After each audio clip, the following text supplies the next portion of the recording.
Welcome back to my channel. My name is Sabine and today's video is around how to cope with lockdown once and for all from a law of attraction perspective. At the end of the video, I will give you 3 tricks to help you get out of any negative situation. I use them myself with great success, so stay tuned. But before getting into it, please remember to subscribe, and you can also speed up your manifestation. If you want to check the description down below, I have designed a course for you where I guide you step by step into manifesting what you want in your life. Okay, so let's talk lockdown. I think the word itself is very interesting. English not being my native language, I've had to learn it, and along the way a few expressions have piqued my curiosity. If you look at the word and divide it into 2, you get lock and you get down. Locking someone away is impacting their freedom. Putting someone down is to belittle someone. Either way, the word lockdown is not meant to be uplifting in any English-speaking country in my knowledge.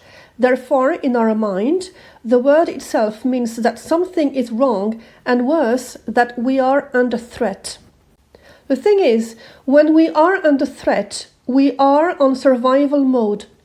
Our reptilian brain takes over, as we have unconsciously given it the instruction to go on protection mode.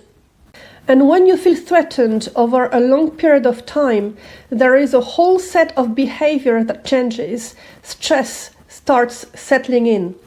And because lockdown is, in our case, associated with the unknown, not knowing when a disease is going to stop, for instance, not knowing when we can get out without any risk, this creates a stressful atmosphere. Please understand that if you feel overwhelmed by the news, by lockdown, and by the potential health issues, you are fueling that fear. Now, fear is powerful, but so is love, or a shade of love.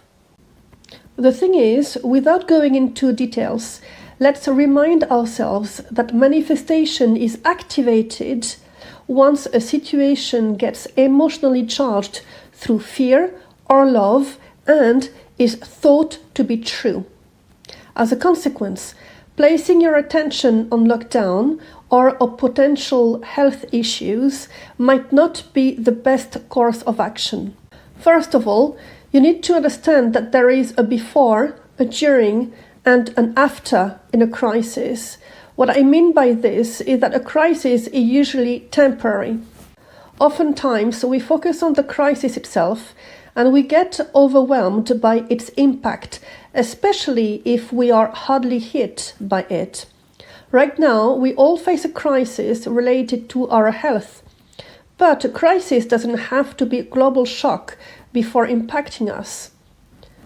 For instance, a bad breakup, a divorce, being made redundant, moving out, losing money, anything related to a loss has an impact. But now, what is a crisis? I was stunned when I made a Google search on the word crisis. I got the following definition: experiencing a time of great difficulty, danger, or suffering. What struck me here is the negative meaning given to the word crisis. If you've been in the law of attraction or a manifesting community for a while, you know that the meaning applied to a word has a huge impact on the subconscious mind. Okay, to give you an example, let's say that I am a woman and I have an admirer who chases me. I happily tell my best friend about the situation and I tell her, Tom is chasing me. I'm implying that I'm happy he does. Now, let's imagine that I owe some money to Tom. Tom wants his money back and he is chasing me to get his money back. As I use the same words when telling my friend about it, the meaning and intention are different. Therefore, associating the word crisis to great difficulty, danger, or suffering is giving a neutral situation a negative and stressful meaning. But whatever meaning we give to the word crisis, it does imply changes. Now, that's a scary word for a lot of people. This is because the opposite of change is routine, and a routine, even uncomfortable, is reassuring. We all want to rely on familiar situations. Once we experience something, we believe that it is a fact, and we love facts. Facts don't lie. Facts are concrete. Facts are reliable. Bouncing back is easier when you get the facts right and make educated decisions.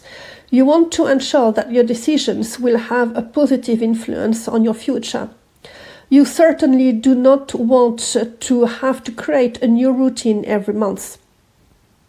The truth is, in any crisis, you are likely to experience a change that you may not have welcomed into your life. It's a decision that was made by others, in this case by nature, it seems.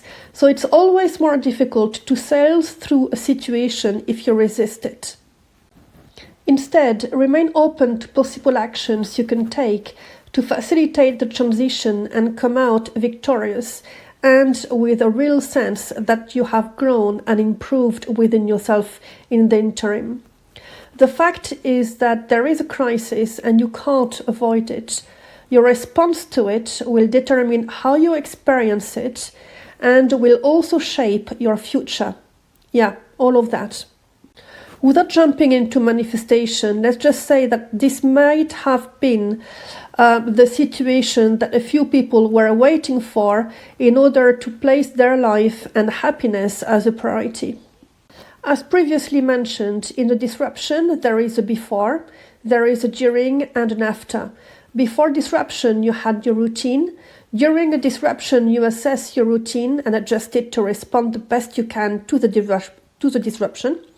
Or you change a few habits to prevent the same disruption from reoccurring at a later stage. The after disruption is about you or the collective following through the new routine. Either way, maybe we could all agree that we are facing a disruption and a disruption happening within a routine, and as such, changes are to be expected. But why are changes so scary? Or could it be an opportunity to start manifesting from new grounds? It reminds me of a quote by Bob Proctor, an amazing teacher in personal development. And he said, "People are not afraid of change, they are afraid of changing." For those of you who struggle with this crisis, if you look at it from the perspective that it is a global disruption and not an individual disruption, that gives the crisis a flavor of equality, would you agree? As it is a global disruption, there will have to be collective decisions to be made, governmental decisions to be made, and individual decisions to be made. In a global disruption, meaning in your whole universe, you need to protect yourself. Your decisions should all point to the same direction, which is an excellent thing. You will have to understand that you need to prioritize yourself.